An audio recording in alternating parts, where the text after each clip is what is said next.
Ada satu desa kecil yang tak tercantum dalam peta manapun. Terletak di antara perbukitan sunyi dan hutan lebat. Desa ini disebut-sebut sebagai tempat yang waktu tak lagi berjalan seperti biasa. Orang-orang menyebutnya Desa Kayu Purwo.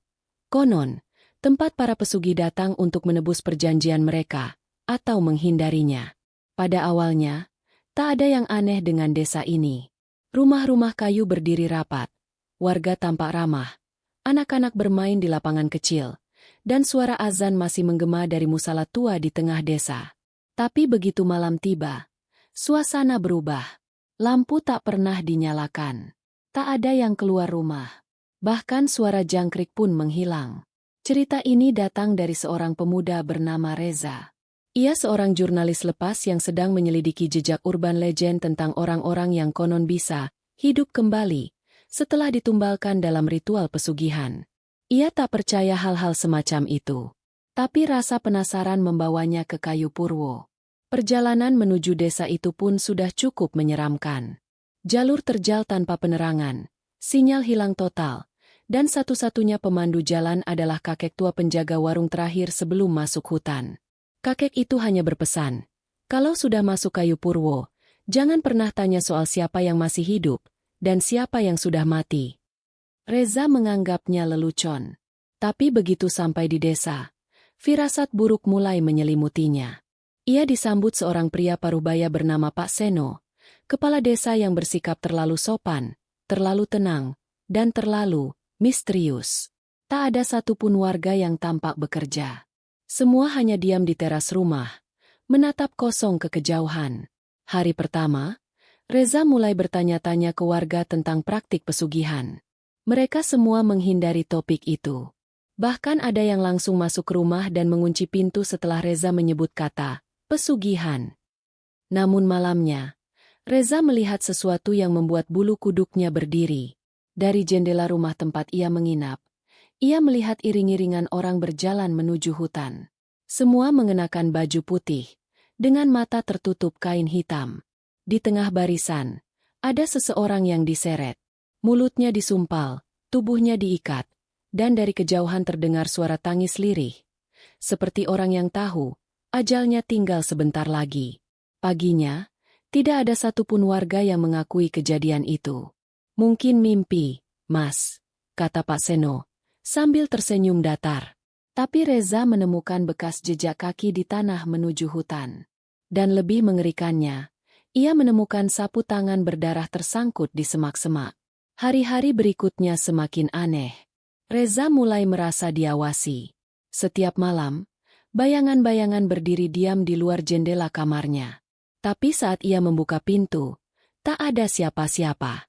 Ia juga mencatat sesuatu yang mengganggu. Warga desa tak pernah makan. Bahkan di pasar kecil, tak ada penjual makanan. Tapi semua tampak sehat dan bugar. Malam keempat, Reza nekat mengikuti iring-iringan itu ke dalam hutan.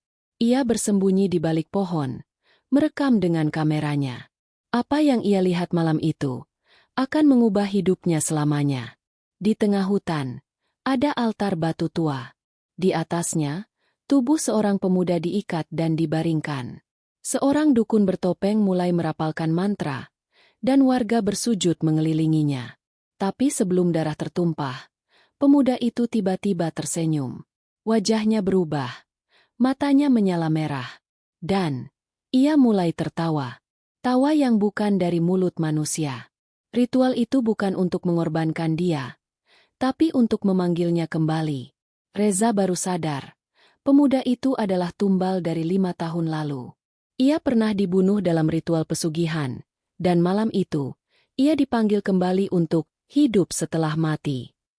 Disinilah semuanya menjadi kacau. Salah satu warga melihat Reza dan berteriak. Reza berlari sekencang mungkin, tapi tiba-tiba jalanan di hutan berubah. Ia merasa berjalan dalam lingkaran. Hutan tak pernah berakhir, dan suara langkah kaki mengejarnya. Tapi tak terlihat siapa yang mengejar. Pagi datang. Reza terbangun di depan rumah Pak Seno. Tapi kameranya hilang. Ia bertanya tentang malam tadi, dan Pak Seno hanya berkata, "Mas Reza, panjenengan sudah meninggal 4 hari lalu." Kami hanya menjalankan permintaan terakhir Mas, untuk melihat seperti apa dunia para tumbal setelah hidup kembali. Reza bingung.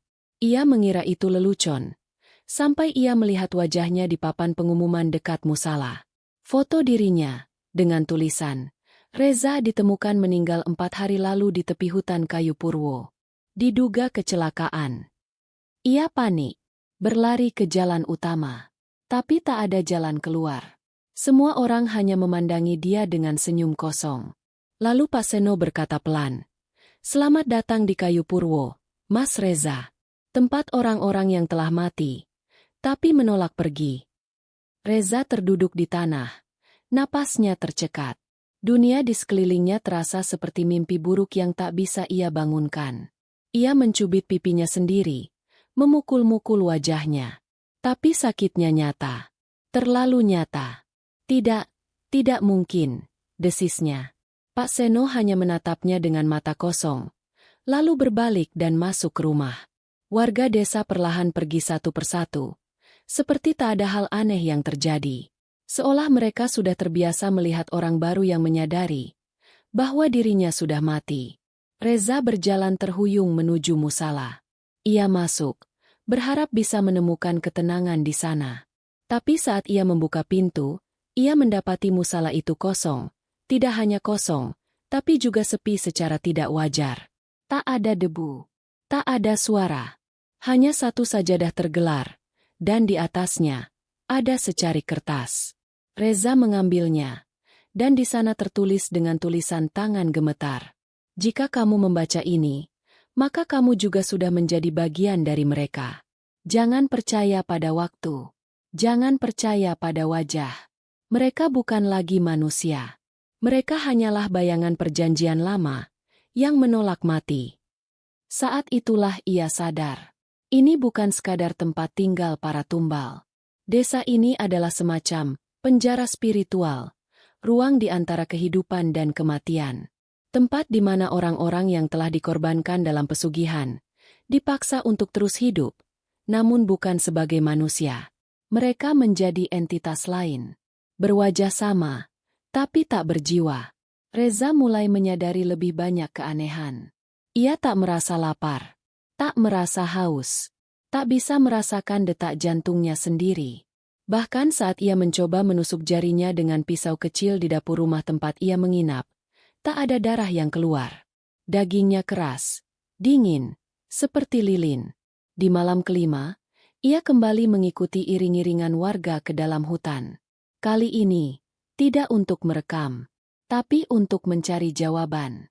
Namun yang ia temukan, jauh lebih mengerikan. Di tengah hutan, ada gerbang batu besar tertutup akar-akar tua. Para warga membungkuk dan merapalkan mantra. Gerbang itu perlahan terbuka, dan dari dalamnya keluar sosok-sosok berjubah hitam. Wajah mereka dibalut kain merah tua, membawa kitab lusuh yang berasap. Dari bisikan warga, Reza mendengar nama mereka, para penagih. Mereka bukan manusia. Mereka adalah penjaga perjanjian. Makhluk-makhluk yang memastikan setiap tumbal pesugihan tetap hidup sesuai kontrak. Dan jika ada yang mencoba kabur, mereka akan menyeret arwahnya ke dalam kegelapan abadi. Dunia di mana tak ada lagi tubuh, tak ada ingatan, hanya rasa sakit dan penyesalan. Salah satu dari penagih itu mendekati Reza. Sosok itu menunjuk ke arahnya. "Kau bukan milik sini. Kau belum terikat." Reza tersentak. "Apa maksudmu?" "Kematianmu belum final. Kau bisa kembali, tapi harus memilih satu pengganti." Reza menelan ludah. Pilihannya hanya dua: tetap di desa ini sebagai salah satu, hidup setelah mati, atau kembali ke dunia nyata dengan menumbalkan orang lain. Malam itu, Reza duduk di tepi hutan, memikirkan semuanya. Ia memandangi daftar kontak di ponselnya, yang entah kenapa masih bisa menyala di tempat ini. Namanya terpaku pada satu, Indra, sahabat masa kecil, kini pengangguran dan sering mengeluh ingin kaya mendadak. Seseorang yang mungkin akan menandatangani perjanjian apapun tanpa berpikir panjang. Reza pun mengambil keputusan. Keesokan harinya, ia tidak lagi terlihat di kayu Purwo. Warga hanya melihat sekelebat bayangan meninggalkan desa, lalu menghilang. Di tempat lain, seorang pemuda bernama Indra tiba-tiba mendapatkan undangan misterius ke sebuah seminar bisnis di hotel tua yang tidak tercantum di Google Maps. Ia datang, dan setelah itu, hilang tanpa jejak. Seminggu kemudian, Reza terbangun di ruang ICU sebuah rumah sakit. Tubuhnya lemah, tapi hidup.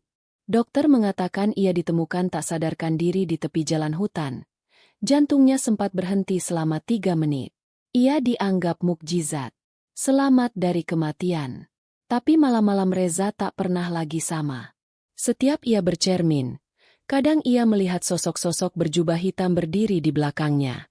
Dan di mimpinya, wajah Indra terus menatapnya dari balik gerbang batu, menjerit, menyesal, terperangkap. Dan yang paling menakutkan, kadang Reza terbangun tengah malam, dengan tubuhnya berdiri sendiri di depan cermin, matanya kosong, suaranya bukan miliknya sendiri, dan ia berkata, "Satu sudah diganti, tapi perjanjiannya belum selesai." Tumbal pesugihan, tak pernah benar-benar berhenti. Reza mencoba menjalani hidupnya kembali seperti semula. Ia berhenti menjadi jurnalis, menghapus semua rekaman terkait Kayu Purwo, dan pindah ke kota lain untuk melupakan semuanya.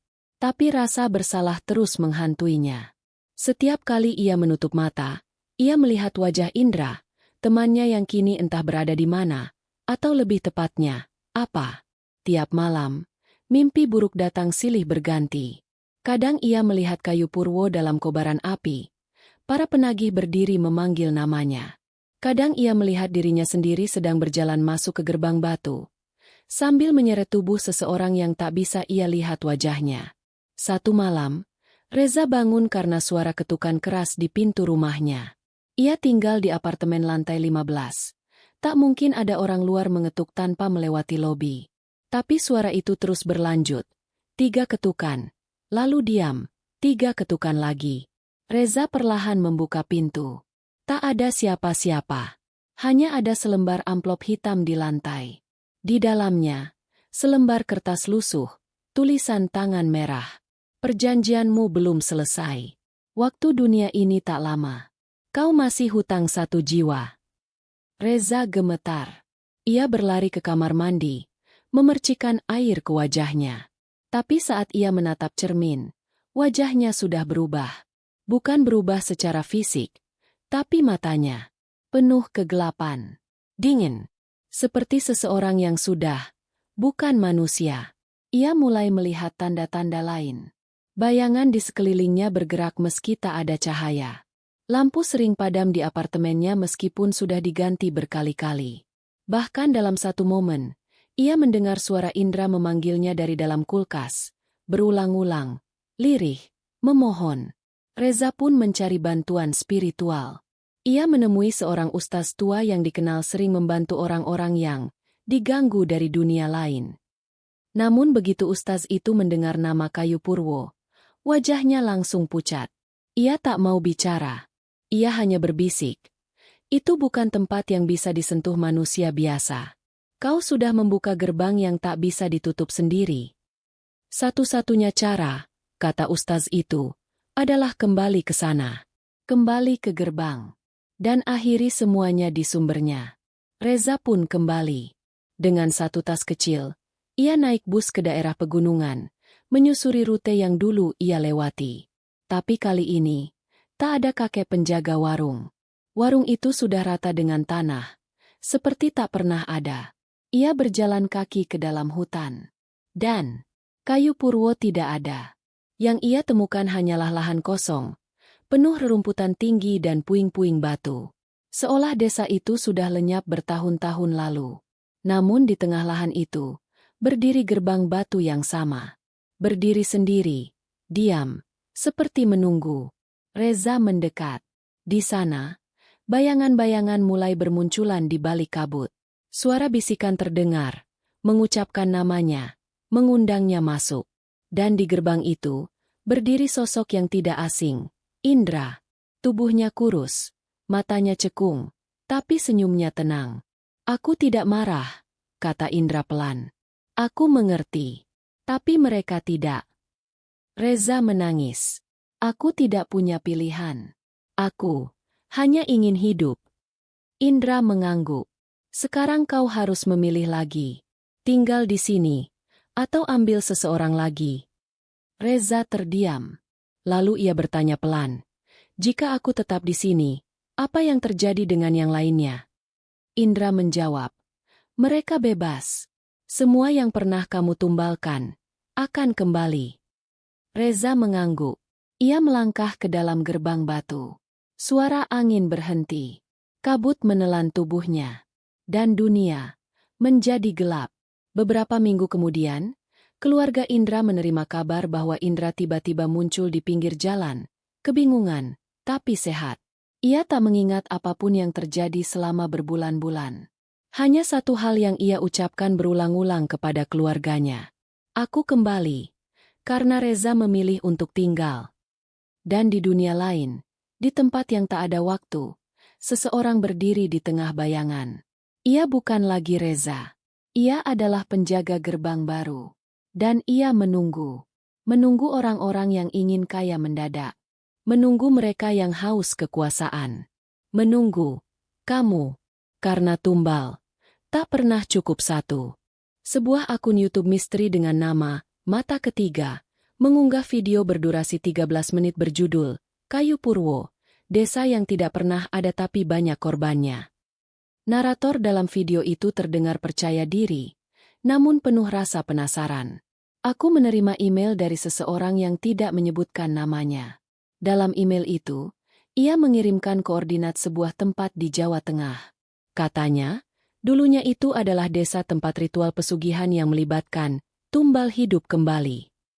Tapi yang paling mengerikan adalah, dia bilang, kalau aku ke sana dan menyebut nama Reza di depan gerbang batu, aku akan melihat sesuatu yang tak boleh kulihat. Video itu viral. Komentar bertaburan. Banyak yang menyebut itu hoax.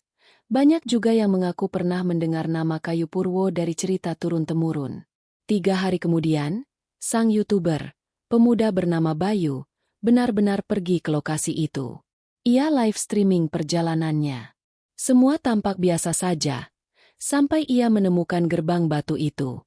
Dalam siaran langsungnya, Bayu berkata pelan, "Reza, aku tahu kau ada di sini." Lalu, layar ponsel tiba-tiba gelap. Live stream terputus. Channelnya menghilang. Semua video lenyap. Email dan nomor telepon tak bisa dihubungi. Polisi hanya menemukan mobilnya diparkir di pinggir jalan hutan. Kamera dan alat-alat syuting masih utuh. Tapi Bayu hilang tanpa jejak. Di tempat lain, seorang anak kecil berlari ke kamar ibunya. Bu, di mimpi aku tadi malam, ada orang tinggi banget, kulitnya putih kayak lilin." Terus dia bilang, "Kayu Purwo butuh penjaga baru." Sang ibu langsung menggigil. Ia mengenal nama itu. Dulu, pamannya, Reza, pernah hilang misterius di tempat yang sama. Malam itu, di balik gerbang batu yang berdiri sendirian di tengah hutan, seseorang duduk bersila. Wajahnya pucat, matanya tak berkedip, dan di sekelilingnya, ribuan tangan hitam keluar dari tanah, merangkak perlahan-lahan menuju gerbang. Dan di langit, samar terdengar suara tawa, bukan satu, tapi 2. Tumbal sudah dibayar, tapi haus tak pernah padam. Selamat datang. Yang berikutnya. Tumbal pesugihan, hidup setelah mati, bukan hanya kisah. Ia sedang menunggu giliran.